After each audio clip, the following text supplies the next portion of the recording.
Everybody, welcome to All Things Nate. As you can tell from that introduction, today's the video where we're talking about our cat Oreo. Now I want to get the elephant in the room out of the way before we get going. For those of you who watched that introduction and thought, "Oh, your kitty cat is so cute, he's such a cute little kitty, you must love your little kitty," I would like to remind you that there is a little sliver of Satan in every cat.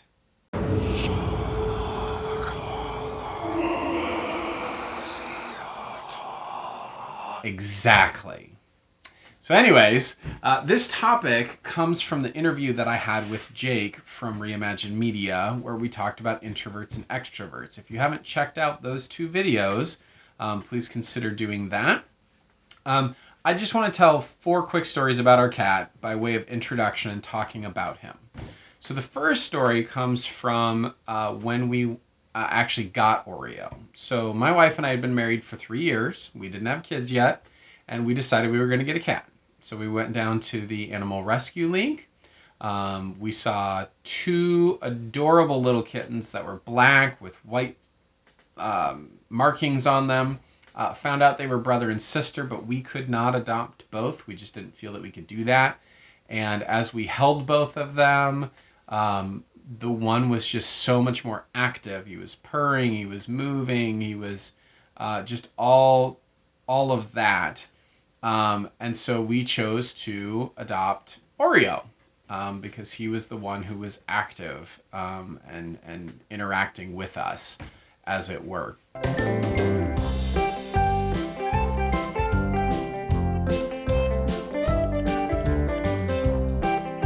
Now, the next story I wanted to tell about is kind of the whole first year of Oreo being with us.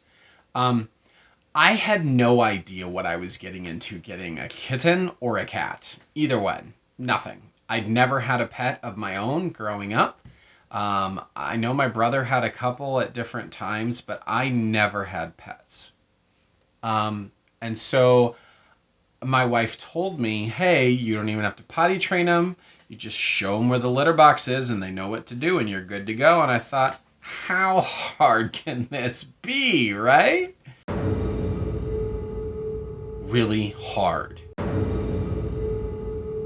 It's really, really hard, especially with a kitten. So much energy, so easily, like literally there was one time I needed to get him into the garage because I was leaving for the day, and the dude went and hid behind the washer and dryer.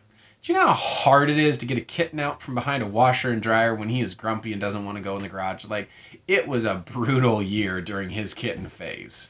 But we got through it, and we're probably better for it. Pam is actually allergic to cats, my wife, and she grew up with cats, and we're pretty sure she develops a little bit of a buffer in her immune system to specific cats that she's around long enough. But when we first got Oreo, we gave him baths. Like running bathtub water, get him wet, scrub him down, rinse him off, let him run away from us by holding a towel tightly to him to start drying him off, and then this little rat thing would run around our house till he dried off. It was hilarious. So funny. I wish I had videos of us bathing the cat because that would make amazing material. That was not a long-term solution, and eventually she did get used to him. They have a wonderful relationship.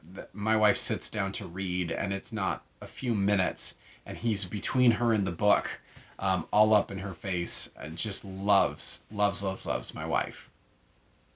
So the last story is about Oreo earning the right to be in our house. So he stayed in the garage all the time. Every night, anytime we were both gone to work, he was in the garage.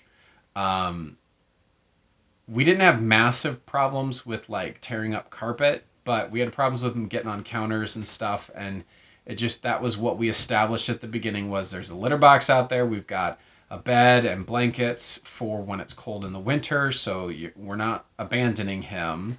We took care of him. He just slept in the garage. Well, when we moved to our new house, where we are now, about 5 years ago, we had some mice problems. And we hadn't figured out where they were coming in from or what was going on. And we had a night where we let him sleep in the house. And I'm remembering we actually let him sleep in the house because it was so cold. We actually were concerned. And so we let him sleep in the house. And the next morning we woke up and there was a dead mouse on the floor in the kitchen. Now you might be thinking, ew, that's gross. I cheered. I celebrated so much I scared the cat. And he has never slept in the garage since because he was willing to stalk and kill obnoxious rodents that we didn't want around anyway. I'm all in. Now, clarification, we figured out how the mice were getting in, and a good friend of ours spent hours helping us prep and fix and take care of that. So we don't have the mice issues now, but the cat still sleeps inside. So that's a little bit about our cat. I want to thank Jake for this topic suggestion after our interview, and I do want to put out a plug. I've gotten a few topic suggestions through this channel, a couple privately messaged to me. I really would love if you guys would send me some topic suggestions. I'm fine if it's here in the comments. That would be my preference, but I'm also fine if you send it to me in another way. That's fine. But I would love some topic suggestions of things to do for videos to talk about that you'd be interested in us going over. So if you enjoyed today's video, please remember to like it. If you haven't yet, would you consider subscribing and clicking that bell for notifications? And as always, I will see you next time on All Things Nate.